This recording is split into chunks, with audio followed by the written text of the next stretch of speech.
Ted is a North Carolina native from Dallas, North Carolina. He, like Dr. Merrill, is a UNC graduate.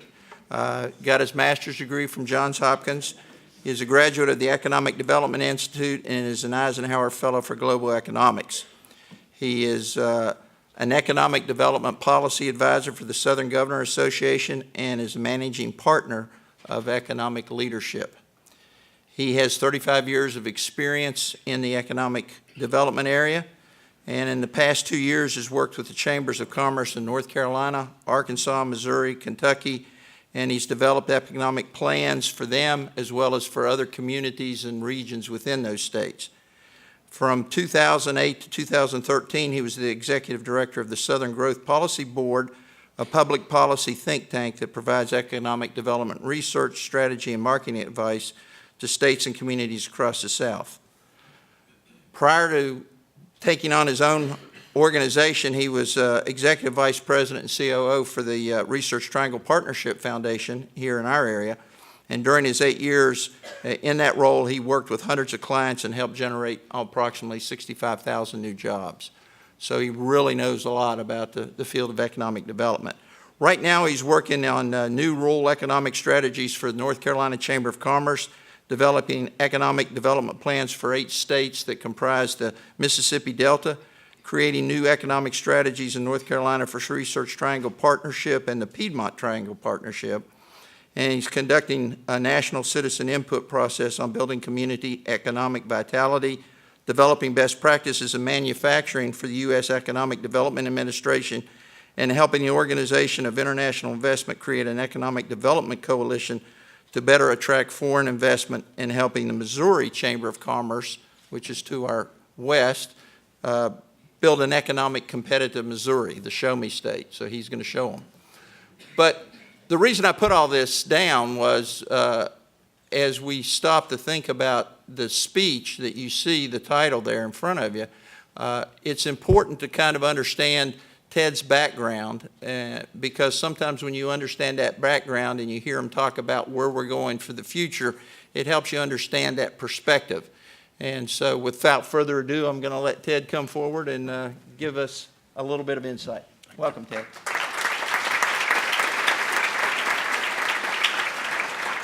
Yeah, there's a rule that you don't ever follow students, you don't ever follow the military, and for goodness sakes, never a pet act. It never works for you.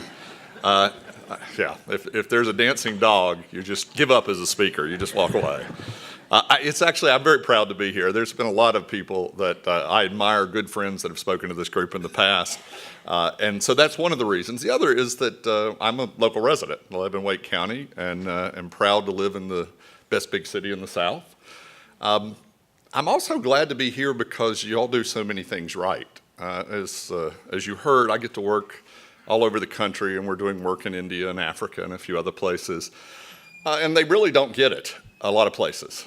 And I'm sorry to say that. Sometimes they don't get it because they don't have the ability. Sometimes they don't have the money. Sometimes they're dealt a pretty bad hand. We do a lot of work in the Mississippi Delta where graduation rates are in the 50s, where 2% of the people have a college degree in their community as opposed to 45 or 50 here, where their elected officials are not out for the best things for their community. And so being here today is kind of fun.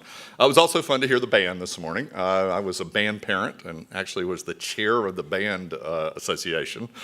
So bless all of you who have ever done that.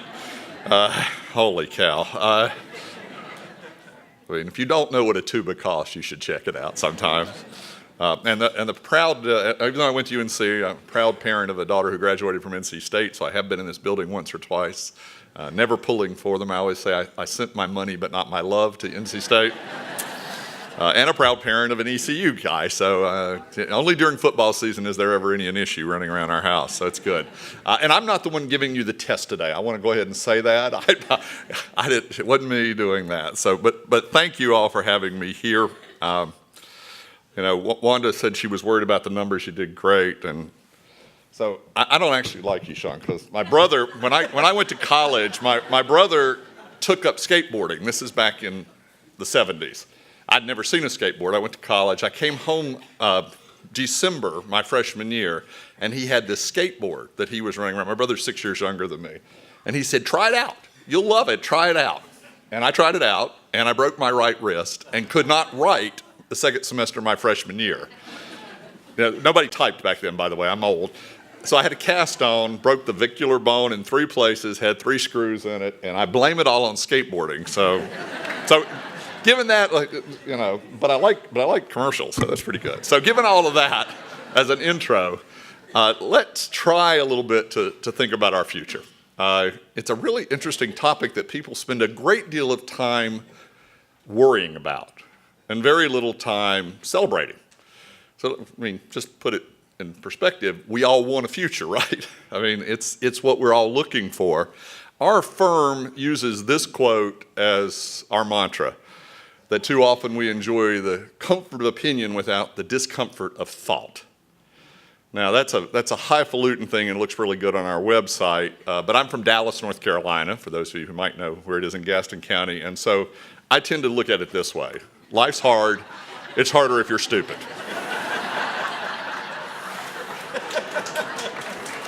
Hey, it's John Wayne. What do you say, right?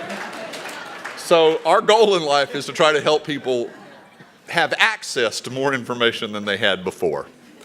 But this is what our lives look like. This is your life today. There is more stuff being thrown at you every day than you know what to do with. There is so much, so some of you got up this morning at whatever time you got up and you pulled out your cell phone and you said, let me check my Twitter feed. And then you said, well, there have been 11,422 new tweets since last night. I think I'll read the first 20, right? And then somebody said later, how did you get your news today? And he said, I got it from Twitter. And this is what we spend our life doing. So trying to order that chaos is actually one of our great things today. And if you think about business today, this is actually how we make money. We don't, iTunes doesn't make money being iTunes. iTunes makes money by aggregating all of that stuff and then telling you what to do with it. It's how Google makes money. It's how Facebook makes money. So how do we figure this stuff out is really the key. We have in society today paralysis around complexity. We are completely paralyzed by the fact that we can't process all the information that's thrown at us. So we just don't do anything.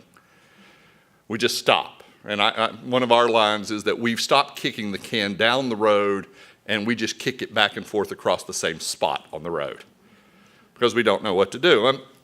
Now, part of that is simply that the future seems so abstract to us. So I'm sorry, I'm glad the band people are getting their breakfast. I'm sorry, I don't think they came back in, but I wanted to use as an example, when those kids were born, there was no Facebook. There was no YouTube, there was no Twitter, there was no iPhones. There was not a mobile app in the world you could use. There was no Fitbit, there was no Spotify, no Dropbox, no Airbnb, no Hulu, no Kickstarter, no FaceTime, no Uber, no Pinterest, no Snapchat, no Tumblr. Those are all 2004 forward. They're all 12 years or less, all of them. And that's how we live our lives today. That's what we do today. That's how we live our lives. For the men in the room, ask your wives or your friends about Pinterest. I know you're not doing it, but for the rest of you, you got the rest of it. It's okay. I have a wife and a daughter, and I understand Pinterest. It's all right. So when we think about the future, it's not hard to be intimidated, right? So let's look at a couple things that I think we get to credit as being economic futurists. So let's look at a few that I'm sure of, absolutely sure of for the future.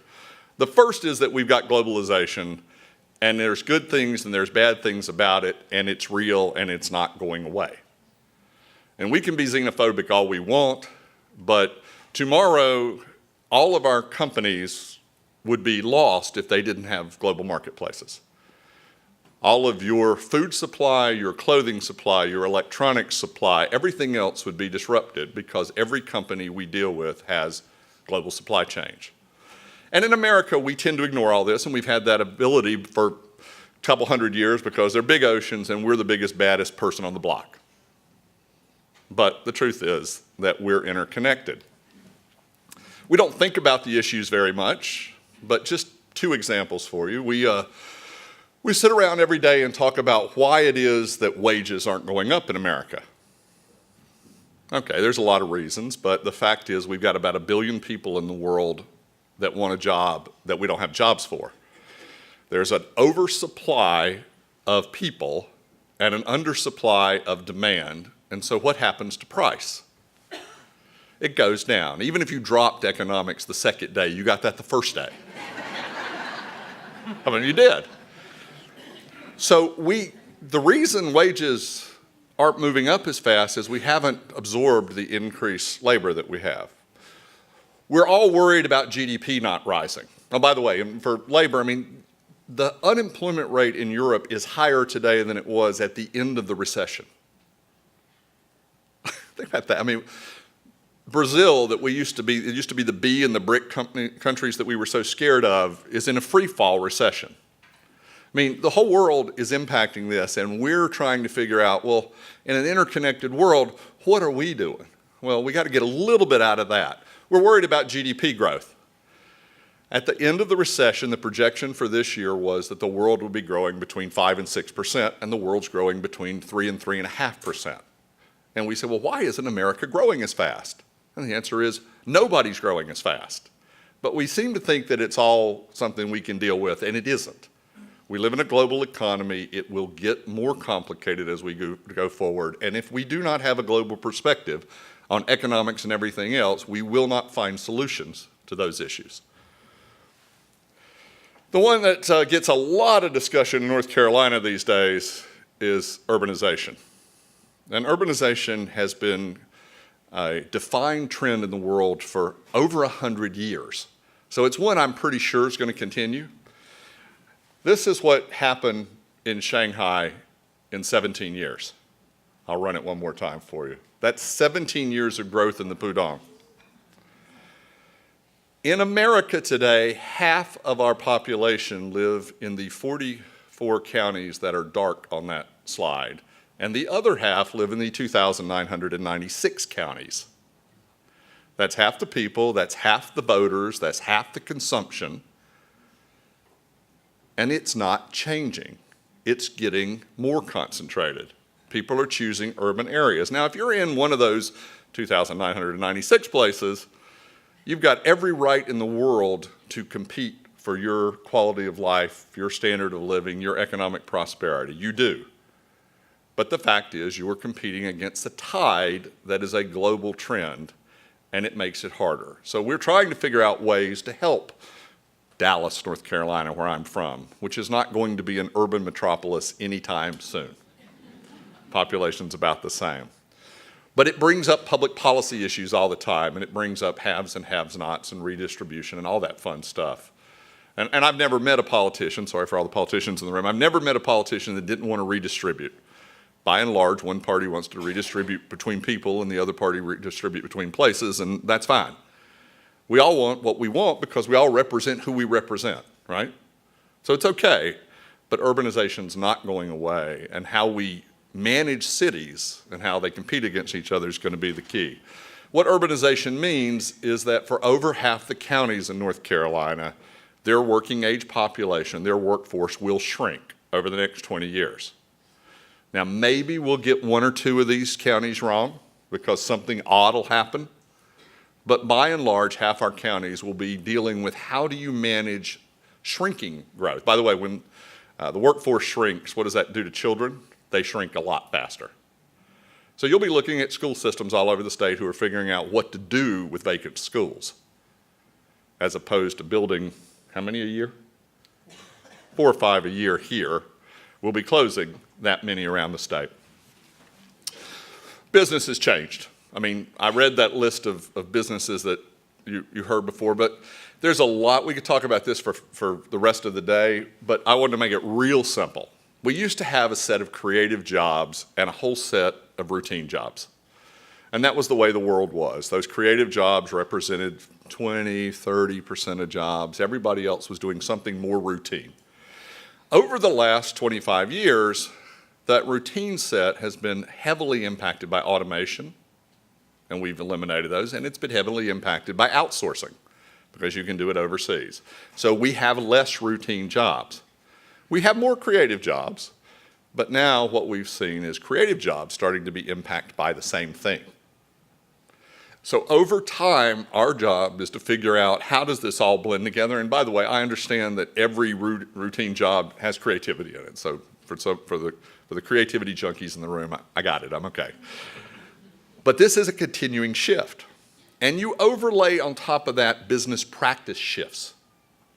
So think about, and y'all have heard all these numbers. 100 years ago, 70% of people worked in agriculture, and now 1.3% work in agriculture, and we have more food. And 50 years ago, 30% worked in manufacturing, and today it's 9%, and we produce twice as much as we did then. Anybody tells you manufacturing's dead, they don't understand what economies are. The output is twice what it used to be. We just don't need people. But we need people to do digital media stuff and other assorted things. Find a skateboard with training wheels, some invention that would happen somewhere along the way. But the gig economy overlays on that, and who do we work for? Here's a prediction for you. This young man will either work for himself, or he won't be tied down by working for one company. He'll work for anybody who comes along and needs his brain. And he won't care. But he'll have to figure out his own health insurance. He'll have to figure out his own retirement plans. He won't have security. And that's the world he'll live in. And some estimates are 50% of the population will do that. Some estimates as low as 25. Nobody knows, they're guessing. But a big part of our society will be there. The part of that scares us to death is something that's called technological unemployment. Everybody talks about it these days. Oh my God, the robots are coming to get all our jobs, right? Well, it's not new. John Maynard Keynes, for the economics junkies in the room, started talking about this in 1930. But what he talked about was technological unemployment as a means to leisure. He predicted that by now, we'd be working 15-hour work weeks. Not 15-hour work days. And by the way, just for the laugh in the room, back then, the average hours worked a year was 3,000, and the average hours worked a year average in America is 1,600. So we're moving that direction. We just are doing it with the frog and the boiling water bit. We don't notice it yet. So we are moving there. But the idea was that machinery, automation would bring leisure, not poverty and uncertainty. This was written in the 1950s. Down in the corner, it says that by 1975, you will live a life of leisure because of smart machines. 1975, right? Some of you went, my parents were alive back then. I remember that. It's good. It's not a fake thing, though. This is I grew up on a farm. This is what a farmer looks like today. That's what a shepherd looks like today.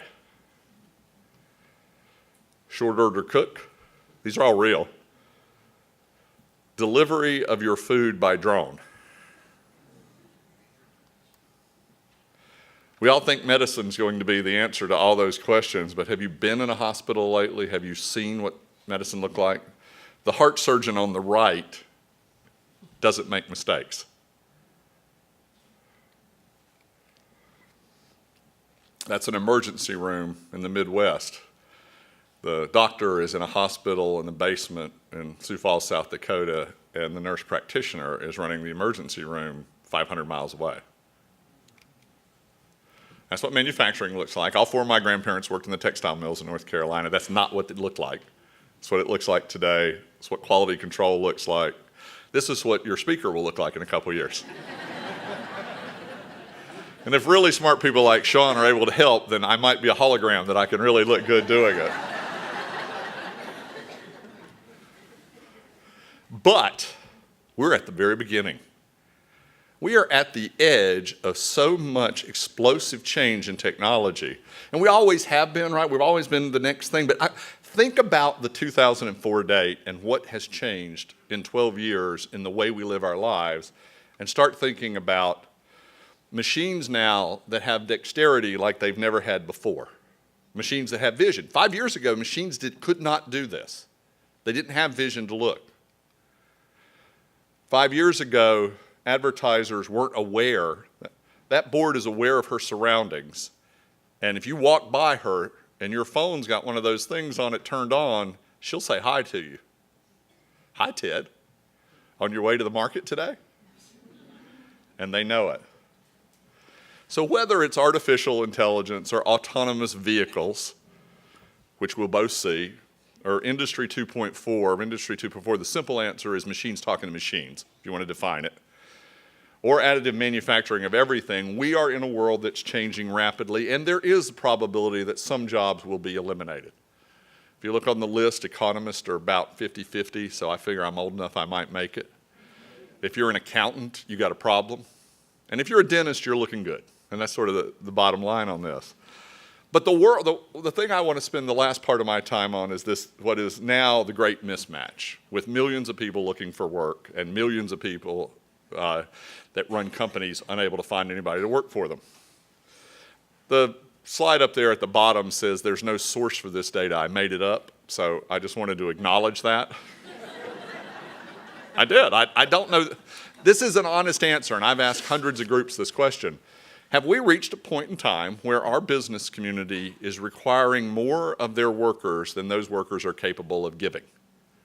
Do we just want people that are smarter than the average bear, more motivated than the average bear? I don't know the answer to this question. My inclination is no, that people are capable of so much more. But if that's the case, then we're doing a really bad job. We did work for Missouri, and you heard that. We did worked with Gallup in Missouri. They did 1,050 one-on-one half-hour interviews with CEOs across the state. One of the questions they ask is, your recent hires that are high school graduates, how many of them were adequately prepared for work? And the answer was 18%. They didn't know what they needed to know. All right, so here's one more thing you ought to be teaching, right? Who knows? So we know that we send everybody to college.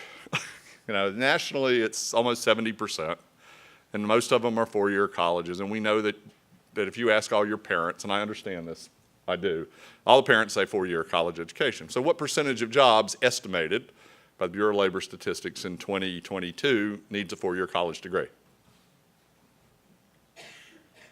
Under 25. We know that you make more money. We know you have lower unemployment.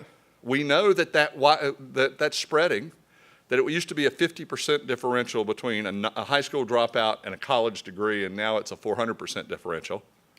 But we're not producing enough jobs, or we're producing too many college grads.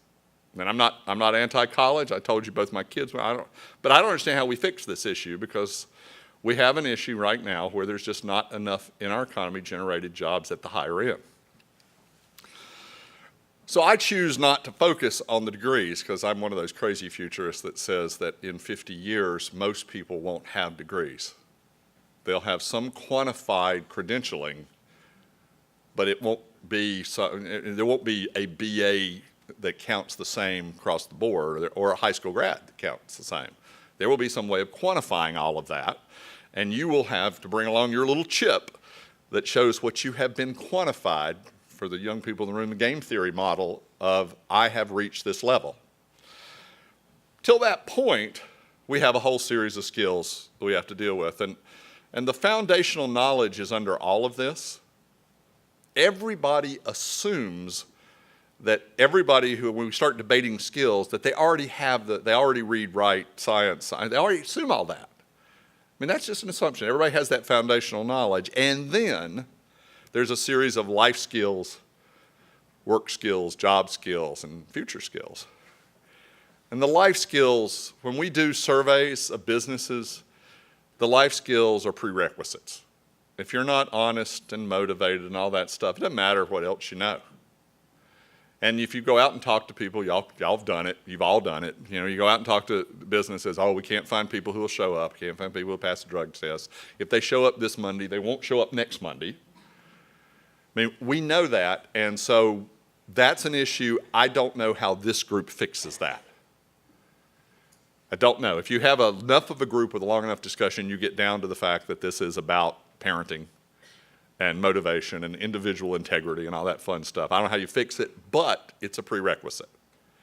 Then you end up with all the work skills, all that stuff that most people test, do the surveys on. They got to be able to communicate. They got to problem solve. They got to have critical thinking. They've got to have all that.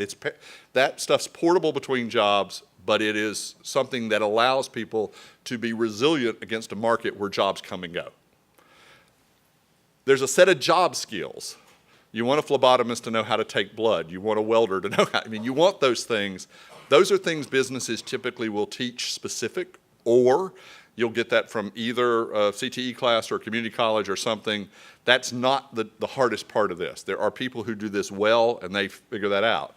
And then I'd throw in that there's a group of social or future skills that will dominate and create the differential between people who have a job and people who have careers that make them successful. Well, some of that is social intelligence. We're a very diversified world. Our diversity means that you have to be able to deal with that. You've got to have those cross-cultural competencies. The cognitive load management one, remember the chart with all the funny data coming out? You've got to be able to deal with that complexity. And then finally, you've got to be able to integrate technology. And I would argue with you all day that if you cannot use technology, then you will be replaced. So when my parents say to me, my kid just sits there looking at that little rectangular thing all day long. Well, talk to your kid and have him explain that rectangular thing. Push him to know more about it. Give him a joystick and teach him how to run drones. Let him integrate. Technology is integration because today in the world, we do integrate with technology. And finally, if you want one skill or one trait that's going to differentiate the success from the unsuccessful, it's learning passion and intellectual agility. There is nothing we can teach you today other than what your World War II start that will be the same in the future. The skills will be obsolete, and you have to not only be good at dealing with that ambiguity and change, but you have to be passionate about it. You got to want to know something. So life is hard and harder if you're stupid, right? There are no short answers to this. Public policy issues are very tough. If you're looking for a silver bullet, you will not find it. These are hard issues, and it is very unfair to all of us to reduce it to some media one-liner about how you should do this or that. These are complex issues that take really caring, smart people to work on. We are very, very lucky in this part of the world that we have lots of very smart people looking at it. So, final slide for me. I get asked all the time, after you talk about all that stuff, aren't you just depressed? And the answer is not in the least. I love millennials. I have a bunch of them that work for us. They're smart, they're agile, they deal with complexity better than my generation. They deal with change better than my generation. They deal with globalization better than my generation. They deal with technology better than my generation. The future is hugely bright. We live in a country with unlimited opportunity. And we live and if we did economics today, we live in a country that's had 78 months of job expansion, and we've had wage growth, and we have record lots of economic data, and we are not satisfied yet because we want everything to be better for everyone. So when I go out and talk around the country, everybody says, oh, the CTE, but nobody's doing what y'all are doing, and we need to do more of it. So I'm going to come away from today with the 98.1% graduation rate, and I hope to tell the world that. And thank you for having me with you.